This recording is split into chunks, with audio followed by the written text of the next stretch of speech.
Membongkar tabir tersembunyi di balik Munas Golkar ke-11? Apakah Bahlil Lahadalia hanya boneka Jokowi?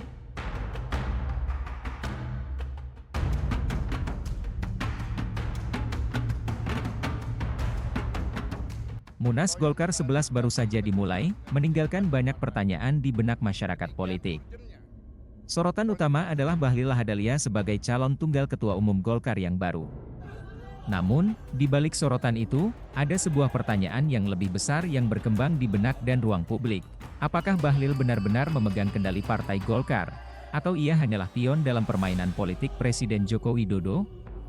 Sejarah telah mengajarkan kita bahwa politik bukanlah sekedar tentang jabatan dan kekuasaan, melainkan tentang strategi dan taktik jangka panjang. Jika Bahlil terpilih sebagai ketum Golkar, seolah menjadi langkah yang cerdik namun juga penuh misteri. Di satu sisi, Bahlil dikenal sebagai salah satu orang kepercayaan Jokowi. Seorang pengusaha yang karir politiknya meroket berkat dukungan sang Presiden Jokowi. Namun, di sisi lain, kita tidak bisa menutup mata terhadap kenyataan bahwa elektabilitas Bahlil masih jauh di bawah Jokowi, apalagi jika kita berbicara tentang tingkat popularitas dan pengaruh nasional. Lalu, mengapa Jokowi memilih dan mengutus Bahlil sebagai pemimpin Golkar?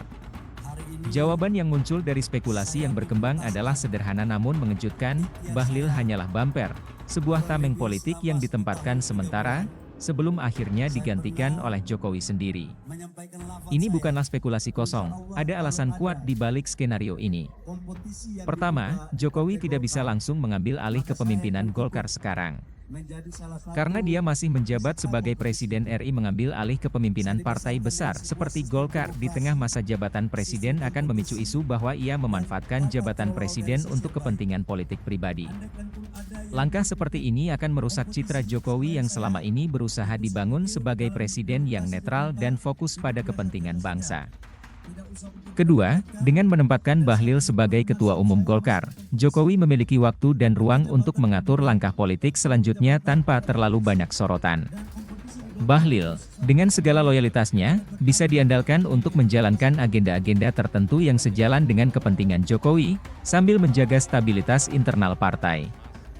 Di sisi lain, hal ini juga memungkinkan Jokowi untuk tetap mempertahankan citranya sebagai presiden yang tidak terlibat langsung dalam urusan partai politik.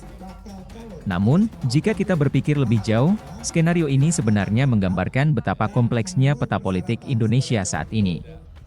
Golkar, sebagai salah satu partai terbesar di Indonesia, tentu menjadi medan pertempuran politik yang strategis. Menempatkan Bahlil di puncak kepemimpinan partai, seolah menjadi langkah awal dari sebuah rencana besar yang dirancang Jokowi. Langkah ini memberi ruang bagi Jokowi untuk bermain aman, sambil menunggu momen yang tepat untuk mengambil alih kendali secara langsung.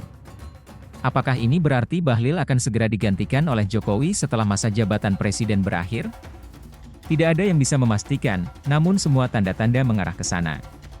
Satu hal yang pasti, posisi Bahlil saat ini sangat rentan.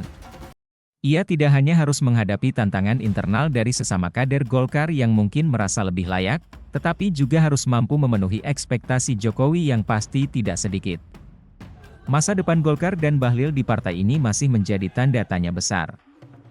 Namun, satu hal yang bisa kita simpulkan adalah bahwa politik Indonesia sedang memasuki babak baru yang penuh intrik dan strategi.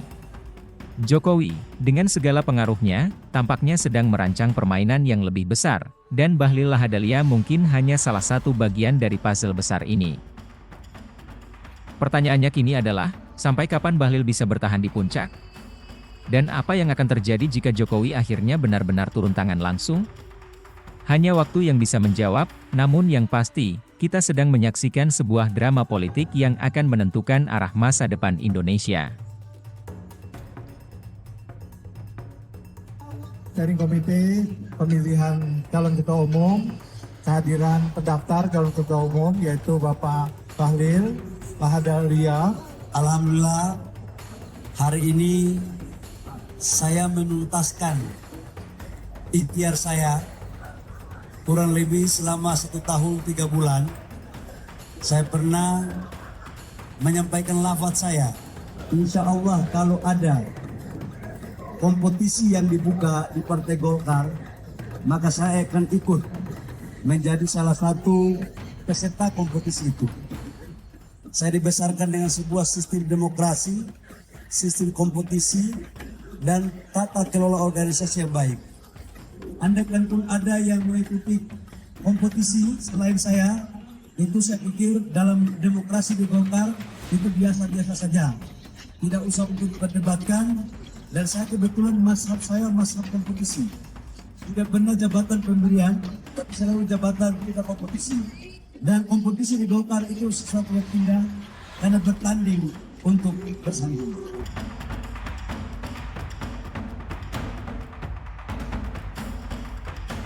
Komite pemilihan telah melakukan verifikasi berkas persyaratan bakal calon ketua umum Partai Golkar yang telah mendaftar.